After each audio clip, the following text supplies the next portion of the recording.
अस्सलाम वालेकुम दोस्तों, मैं मोहम्मद आसिफ आरवाई के पोल्ट्री फार्मिंग की जानिब से आपसे मुखातिब हूँ। उम्मीद करता हूँ आप सब खैरियत से होंगे। दुआओं में मैं भी याद रखा करें। आप भाइयों की दुआओं के तलबगार तमाम भाइयों की ख्वाहिश पे आज वीडियो बनाने लगा हूँ। जिन दोस्तों ने गुजारिश की है कि भाई आसिफ भाई, जिस टाइम आप डे ओल्ड का चूज़ा डालते हो, केज की किस तरीके से सफाई रखते हो और किस तरीके से आप चूज़े को ट्रीटमेंट देते हो, वो सारी वीडियो एक बना के हमारे साथ शेयर करें ताकि हम भी उस तरीके से अपने फ्लाग को है जो तैयार कर सकें। एक वीडियो में तो सारी मालूमात मैं आपके साथ नहीं शेयर कर सकता, लेकिन जब डे ओल्ड का चूज़ा मैं डालता हूं तो उसकी वीडियो आपके साथ शेयर करने लगा हूं। आप देख सकते हैं कि फ़र्श पे मैंने अखबार डाली हुई है। इस अखबार से पहले मैंने केज को अच्छे तरीके से साफ़ करने के बाद है जो फ़र्श पे और दीवारों पे अच्छे तरीके से मैंने चूना किया है।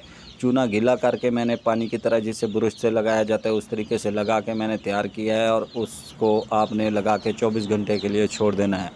24 घंटे के बाद आपने अखबार बिछानी है। अखबार बिछा के उसके ऊपर है जो आपने चूज़ा छोड़ना है, डे ओल्ड का चूज़ा। चूज़े को छोड़ते वक्त आपने एक एहतियात ज़रूर करनी है कि भाई छोटा चूज़ा होता है, कोशिश करें कि उनको खानों में बांट के रखें कि ताकि एक दूसरे के ऊपर चढ़ के ये मसला ना बने। इनको खानों में बांट के रखेंगे थोड़ी थोड़ी तादाद में, तो चूज़ा आपका सही रह जाएगा, एक दूसरे के ऊपर नहीं चढ़ेंगे। पहले क्या करना है, आपने चूज़ा जिस टाइम डालना है तो आपने उनको ब्रूफिन DS 1 सीसी 1 लीटर में और ORS का एक पैकेट 1 लीटर पानी में डाल के आपने उनको रख देना है। चूज़ों को पानी का आदी करना है। फीड जो आपने डालनी है उसी टाइम से फीड आपने थोड़ी थोड़ी डालनी है। एक एक घंटे के वक्फे में आपने थोड़ी थोड़ी अखबार के नीचे, अखबार के ऊपर खिलार देनी है कि चूज़ा उसको फीड खाने का शुरू कर दे, सीख सके फीड खाना। जिस टाइम चूज़ा आपका 24 घंटे का हो जाए, फीड खाना शुरू कर दे, आपको लगे कि चूज़े के में एक्टिविटी आ गई है, चूज़ा हमारा अभी तंदुरुस्त हो चुका है, और उसको फीड है जो बर्तनों में डालना है डालें। जिस टाइम आपने बर्तनों में डालना है फीड खाने के बाद, चूज़ा जिस टाइम आदी हो जाएगा बर्तनों में फीड खाने का, तो आपने दूसरे दिन है जो इसको फ्लैशिंग देनी है। फ्लैशिंग आपने गुड़ के पानी से देनी है। आजकल गर्मियाँ हैं, गर्मियों में गुड़ के पानी से फ्लैशिंग अच्छी रहती है। दूसरी 2 फ्लैशिंगें देनी है आपने, एक चौथे दिन देनी है, एक दूसरे दिन देनी है। फ्लैशिंग आपने हल्की फुल्की देनी है।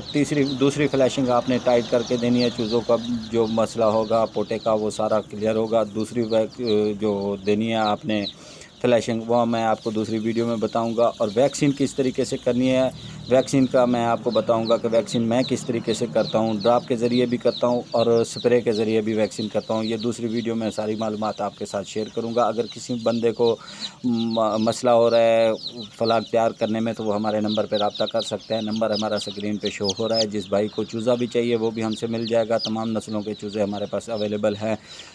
आप भाइयों से गुजारिश है कि हमारे चैनल को लाइक कीजिए, सब्सक्राइब कीजिए। दुआओं में ख़ास तौर पे हमें याद रखा करें। मैं मोहम्मद आसिफ आरवाई के पोल्ट्री फार्मिंग की जानिब से आपसे मुखातिब हूँ।